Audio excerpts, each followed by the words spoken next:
सर्वमङ्गलं माङ्गल्ये शिवे सर्वार्धसाधिके शरण्ये त्र्यम्बके गौरी नारायणी नमोस्तुते। कटक प्रसिद्ध एवं सर्वपुरातन दैवीपीठ माँ झांझरी मंगला ठाकुराणींकर 32तम वार्षिक शारदीय षोडश बेश कार्यसूची आज प्रकाश पाई। कार्यसूची माँकर जो षोडश दिनात्मक भेष अनुष्ठित हम शारदीय भेष क्यों दिन माँकर क्यों भेष रही आपण मैंने यही वीडियो माध्यम जानीपर। तो वीडियोटी को शेष पर्यंत देखिए एवं वीडियोटी को बहुत मात्रा शेयर और सब्सक्राइब चैनल टी करेंगे। ओम श्री श्री माँ झांझरी मंगला ठाकुराणी परिचालना कमिटी। ओम श्री श्री भगवती मंगलाई नमो नमः। विगत वर्ष मान भली चलित वर्ष मध्य झांझरी मंगला अधिष्ठात्री देवी श्री श्री माँ झांझरी मंगला ठाकुराणी शारदीय पार्वण पूजा तथा 32तम वार्षिक शारदीय षोडश बेश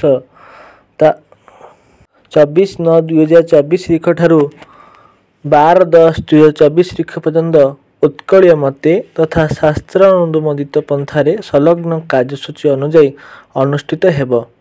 आपणक भली माँक अगणित भक्तबंधु और दर्शन पिपासु सुधीबृंद पूर्व वर्ष मानक भली मंदिर रे पदार्पण करी आवश्यक साहाय्य और सहयोग प्रदान करने को और मातृकरुणा लाभ पूर्वक आम मान को उत्साहित करने को अनुरोध रहा।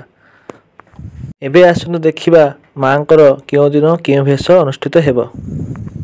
24 तारीख आश्विन मास प्रथम मंगलवार दिन माँकर जलयात्रा देवी उत्थापन और सहस्र कुंभाभिषेक अनुष्ठित हेब।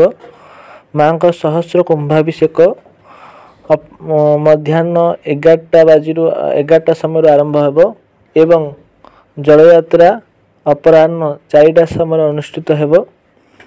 25 तारीख बुधवार दिन माँकर प्रथम षोडश बेश राजेश्वरी भेष अनुष्ठित हेब। 26/9/2024 गुरुवार दिन माँकर षोडशी बेश हेब। 27 तारीख शुक्रवार दिन माँकर भुवनेश्वरी भेष अनुष्ठित हेब। 28 तारीख शनिवार दिन माँकर सरस्वती भेष रही। 29 तारीख रविवार दिन माँकर अन्नपूर्णा भेष रही।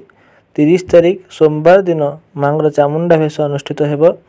1 तारीख आश्विन मास द्वितीय पाली मंगलवार दिन माँकर गायत्री भेष अनुष्ठित हेब। 2 तारीख दिन माँकर दक्षिण काली भेष अनुष्ठित हेब। से दिन महालय अमावास्या रही माँकर से दिन शाक्त गुंडीचा आरंभ हेब। दिवा 2 घंटिका ठारू माँकर बहिर्गमन एवं शाक्त गुंडीचा पर्व माँ भक्त मान घर को भ्रमण रे जिबे एवं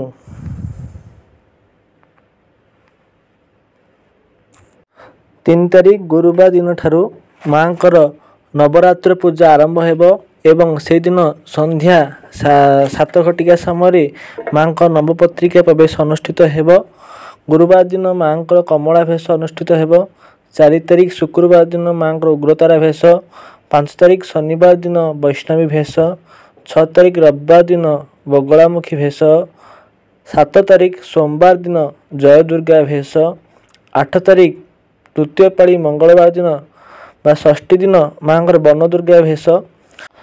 9 तारीख बुधवार दिन माँ का महासप्तमी पूजा एवं माँ महासरस्वती बेश दर्शन देवे। 10 तारीख गुरुवार दिन माँ का पाखरे महाअष्टमी एवं तारिणी पूजा रात्र 9:20 मध्य एवं संधि पूजा 11:44 मध्य अनुष्ठित हेब। से दिन माँ महाकाली भेष रहिब। 11 तारीख शुक्रवार दिन माँ महानवमी पूजा अनुष्ठित हेब। से दिन होम एवं पूर्णाहुति मध्य से दिन माँ महालक्ष्मी भेष माँ दर्शन देवे। 12 तारीख शनिवार दिन माँ पीठरे दशहरा पर्व अनुष्ठित हेब। संध्या 7:12 मध्य दशम विहित पूजा घट विसर्जन अपराजिता पूजा एवं शीतल भोग अनुष्ठित हेब। से दिन माँ महिषा मर्दिनी भेष अनुष्ठित हेब। से दिन माँ षोडश बेश समाप्त हेब एवं 16/10/2024 बुधवार दिन ମାଙ୍କ କୁମାର ପୂର୍ଣ୍ଣିମା ବା ଆଶ୍ୱିନ ପୂର୍ଣ୍ଣିମା ଦିନ ମାଙ୍କ ଗଜଲକ୍ଷ୍ମୀ ବେଶ ଅନୁଷ୍ଠିତ ହେବ। ଏବଂ ଆଉ ଏକ ବେଶ ଦୀପାବଳି କାର୍ତ୍ତିକ ଅମାବାସ୍ୟା ଦୀପାବଳି ଦିନ ମାଙ୍କର ଶ୍ୟାମାକାଳୀ ବେଶ ଅନୁଷ୍ଠିତ ହେବ। ମାଙ୍କର ଷୋଡ଼ଶ ଦିନାତ୍ମକ ବେଶ ମନ୍ଦିରରେ ପ୍ରାତଃ 6 ଘଟିକା ଠାରୁ ରାତ୍ର 10 ଘଟିକା ପର୍ଯ୍ୟନ୍ତ ଭକ୍ତମାନେ ଦର୍ଶନ କରିପାରିବେ। ସେହିପରି ଭକ୍ତମାନେ ମଧ୍ୟ ଆମ ୟୁଟ୍ୟୁବ୍ ଚ୍ୟାନେଲ୍ ମାଧ୍ୟମରେ ପ୍ରତ୍ୟହ ସକାଳ ଆଳତି ଦର୍ଶନ, ମଧ୍ୟାହ୍ନ ଆଳତି ଦର୍ଶନ, ସନ୍ଧ୍ୟା ଆଳତି ଦର୍ଶନ ଏବଂ ସମସ୍ତ ପୂଜା ଆମ ୟୁଟ୍ୟୁବ୍ ଚ୍ୟାନେଲ୍ ମାଧ୍ୟମରେ ଦର୍ଶନ କରିପାରିବେ। ଏବଂ ସେଥିପାଇଁ ଆମ ଚ୍ୟାନେଲ୍କୁ ବହୁ ମାତ୍ରାରେ ସବସ୍କ୍ରାଇବ୍ କରନ୍ତୁ। ଏହି ଭିଡ଼ିଓଟିକୁ ବହୁ ମାତ୍ରାରେ ସେୟାର କରନ୍ତୁ।